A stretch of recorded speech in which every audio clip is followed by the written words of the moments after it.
Liane. I'm coming to you today from my high school band room. This is where I spend most of my Mondays, pretty much all day Monday, because I am here from about 8:15 in the morning till 5 o'clock in the evening, tutoring the band students from the middle school and the high school. It's your typical high school band room.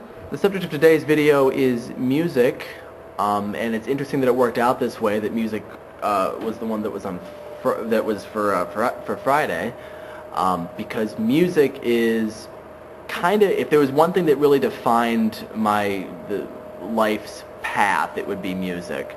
State band awards from contests. There's a reason why my YouTube username is Band Geek, why I picked Band Geek out of any of the other nerdly things that I do. It's because I plan to be a lifetime band geek. Sousaphones. I was a band geek in high school, in this very room, actually usually sitting right about there, right just behind me. That's me, beardless and with long hair. I was a band geek for 5 years in college, playing in the marching band and various concert bands and jazz ensemble for one semester. Outstanding Band Member Award, I am not on that plaque. And my career, my chosen career, as soon as I get a job, is band director for high school or middle school. So I'm going to be among the band geekdom for pretty much the rest of my life. John Philip Sousa Award, I am on this plaque. I have learned to play most of the major band instruments. Trumpet is my main instrument, of course. Now, Liane, I know that you are a very talented singer, guitar player. I can't play guitar. I've always wanted to learn. Fortunately, I do play piano, so that is my chordal instrument. And piano still remains probably my favorite instrument, both to play and to listen to. My piano playing mostly relies on my music theory knowledge and also my ability to read chord symbols. So I'm really good at faking playing piano. I can read piano music, but I can't do that nearly as well. So my piano playing is really a lot of just faking the chords.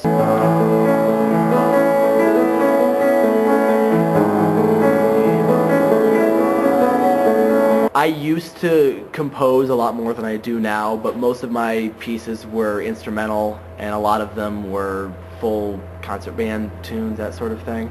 Now, Liane, you asked a question that actually ties really very well into the theme for this video.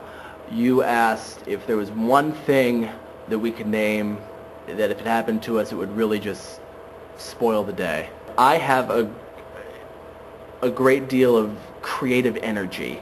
I'm not going to go so far as to say I'm creative, but I have a lot of energy while I am trying to be creative.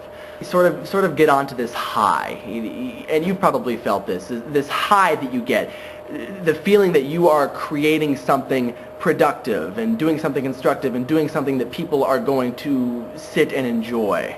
The thing that can ruin that more than anything is when that creative inspiration is trivialized.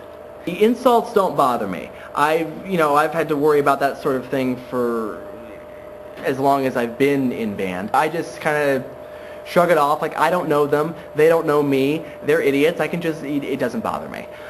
It's when it's seen as something that's not very important. There's two reasons why it bothers me so much. One is because most of the time it's coming from someone who I know very well and whose opinions I respect, and also because oftentimes they're not even aware that they're doing it.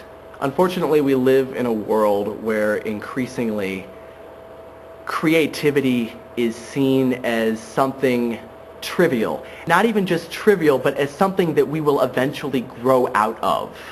The idea that writing or playing music or doing anything that with any kind of creativity is immature and juvenile offends me. What really makes it bad, why it really ruins my day, is that because they don't mean to be offensive and because they are people whose opinions I respect, I take it to heart. I take it personally, and I start to believe that what I'm doing isn't worth anything. Fortunately, such spells don't last long, and I eventually climb back out of it. And I imagine that all 5 of you have experienced this at some point. Christina and Lauren, you both play in wizard rock bands. Have you ever had anybody tell you that Harry Potter was just a book and that it's just not worth it? Kaylee, you have an interest in owls, which sprung from reading Harry Potter. Have you ever had anyone tell you that it's just a phase that you'll eventually grow out of? Haley, you're an aspiring writer. Have you ever had anyone suggest that you might eventually grow out of this and find a real job? And Liane, you're in the music business. Have you ever had anyone tell you that there aren't any jobs in music? You should focus on something that matters? If you haven't had anyone tell you that, you should consider yourself very lucky to have such a supportive community of people around you. But I would imagine that even if you haven't heard those exact words, you've heard the attitudes. Wow, that sure did turn into a rant, didn't it? Well, girls, I think I'm going to sign off at this point. I've enjoyed making these video responses. It's been a lot of fun allowing the 5 of you to get to know me for a change after I've been getting to know you for the past 6 months. And I just want to say to all 5 of you, thanks for doing this. I don't mean just this week. I mean the entire 5 Awesome Girls project. Thank you for starting it and for getting all of us involved and for allowing us to get to know you while you are getting to know each other. I really enjoyed watching this community unfold, and it's actually largely thanks to the 5 of you that I got started in vlogging in the first place. So, thank you. Christina, I'll see you on YouTube later today. Bye now.